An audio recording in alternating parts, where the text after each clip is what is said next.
Street sweeping. Well, if you have a construction site, you probably have dirt, right? And a lot of that dirt ends up getting into the road, off of your construction site where the city or the residents or somebody's going to complain about it. And so you have to have street sweeping. Now, one of the first things I always want to look at when we're doing street sweeping is what is causing that track out onto the street. If there is a way that we can prevent that track out from coming onto the street, you're going to end up saving a lot of money because you're not going to need us to come out and sweep those streets quite as often. Okay, so the best bet is going to be to figure out what can we do to stop that dirt from getting into the street.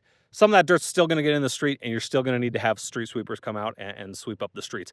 We want to figure out how much dirt is typically tracking off of your site so that we can offer you the best solution. It could be that several people with brooms for an hour a week is all you need to take care of your track out. Well, we don't want to send out a street sweeping truck that costs a lot more to your site when we can take care of the situation with something a little bit easier. So if you need some street sweeping, if you're looking at getting your streets swept, give us a call, fill out a request form.